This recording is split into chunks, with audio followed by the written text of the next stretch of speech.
कोई भी माँ बाप चाहे अमीर हो या गरीब हो, आपरी बेटी ने कदी गलत शिक्षा नहीं दे कि बेटा ससुराल जाने तू सास ससुरु लड़ाई करजे या विनोरे घर माते हक जमाईजे या विनो बदतमीजी करजे। हर माँ बाप आपरी बेटी ने अच्छी शिक्षा और अच्छा संस्कार देने ही ससुराल भेजे। वह तो आपरे व्यवहार माते निर्भर है कि आप आपरी बहू ने संस्कारी बनावनो चाहो या बदतमीज बनावनो चाहो। जय सिया राम। आंख ने फल देखा तो मन में लालसा हुई। अब आंख तो फल देखने तोड़ने जा नहीं सकती। फल देखा आंख ने, गए पैर। अब पैर ने देखा तो पैर तोड़ नहीं सकते। फल तोड़ा हाथ ने। जिसने देखा वो गया नहीं, जो गया उसने तोड़ा नहीं, जिसने तोड़ा उसने खाया नहीं, जिसने खाया उसने रखा नहीं, चला गया पेट में। और थोड़ी देर में जब माली ने देखा तो डंडे लगे पीठ को। पीठ ने बोला हाय मेरा क्या कसूर। लेकिन जब डंडे लगे पीठ को तो आंसू निकले आंख से, देखा उसी ने था। कर्म फल भोगना है यार, कर्म फल तो भोगना ही पड़ता है। आप सोचो कि कुछ नहीं है तो खाता चल रहा है, उसका खाता बड़ा शानदार है, उसके खाते में 0.00001% एरर नहीं। पिता के कांधे पर बैठकर भगवान को देख रहा था, लेकिन नादान बचपन को कहाँ पता था कि जिनके कांधे पर बैठा है वो स्वयं ही भगवान है। इसलिए पिता कभी भी डांटे तो अपना सर झुका लेना, लेकिन कभी भी उन्हें अपनी आंखें मत दिखाना। हरे जिन्होंने तुम्हें इतना बड़ा किया है उन्हें कभी भी जिंदगी जीने का तरीका मत सिखाना।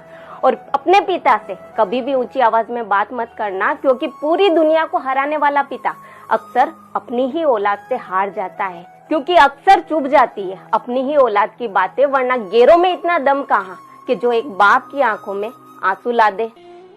संगीत सुनकर ज्ञान नहीं मिलता और मंदिर जाकर भगवान नहीं मिलता।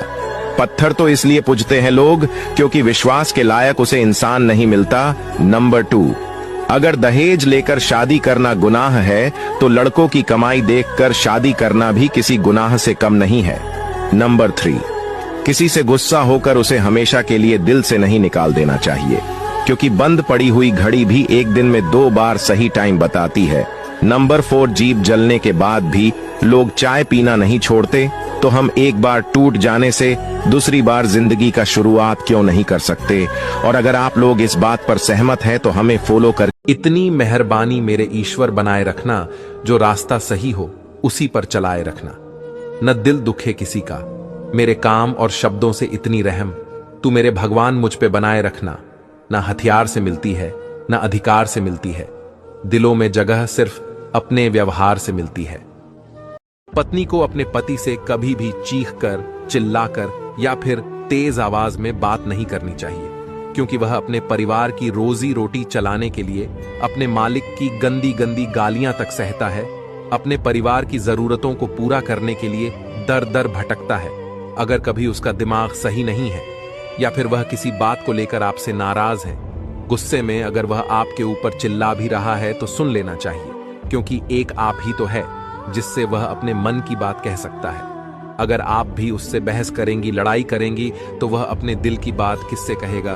सॉरी, अगर आपको हमारी बात बुरी लगी हो, हम आपसे हाथ जोड़कर माफी मांगते हैं। एक लड़की अपने घर से निकल के भी दूसरे की घर की रानी बनती है, पर वहीं मर्द अपने घर को ही चलाने के लिए किसी के घर का नौकर बनता है। और तुम कहते हो एक मर्द होना आसान होता है। सबसे बात करने का तरीका अलग अलग होता है। ईश्वर से बात करिए तो नजर झुका करके बात करिए, माँ से बात करिए तो प्यार से बात करिए, पिता से बात करिए तो आदर से बात करिए, बच्चों से बात करिए तो लाड दुलार से बात करिए। लेकिन पत्नी से बात करने की तरीके की खोज अभी भी चल रही है। जब तक पूरा रिसर्च नहीं हो जाता तब तक हाँ में हाँ और ना में ना मिलाते रहें। किसी ने क्या खूब कहा है, जवाब, सलाह और उधार हमेशा सोच समझ कर देना चाहिए। दौलत, औरत और औलाद सबको प्यारी होती है। धोखा, गरीबी और यादें हमेशा दर्द देती हैं। घमंड, अपमान और उम्मीद कभी मत करना। कभी घमंड मत करना, तकदीर बदलती रहती है। शीशा वहीं रहता है, बस तस्वीर बदलती रहती है। कितना बुरा लगता है ना जब कोई झूठ बोले और आपको सच पता हो। माँ की ममता और पिता की क्षमता पर कभी प्रश्न चिन्ह नहीं आना चाहिए। कभी मन में सोचना भी मत। पिता सदा अच्छा सोचता है और माँ भी सदा अच्छा सोचती है। माँ थोड़ी सॉफ्ट होती है, पिता थोड़े कठोर होते हैं, लेकिन वो बाहर से कठोर होते हैं, अंदर से तो अपने बेटे बेटियों के लिए हमेशा बहुत प्यार से सोचते हैं।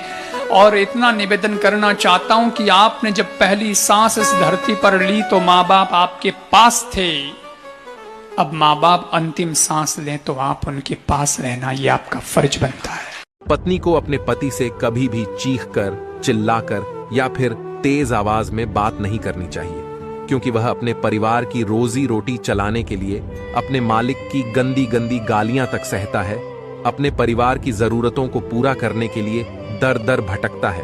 अगर कभी उसका दिमाग सही नहीं है या फिर वह किसी बात को लेकर आपसे नाराज है, गुस्से में अगर वह आपके ऊपर चिल्ला भी रहा है तो सुन लेना चाहिए, क्योंकि एक आप ही तो है जिससे वह अपने मन की बात कह सकता है।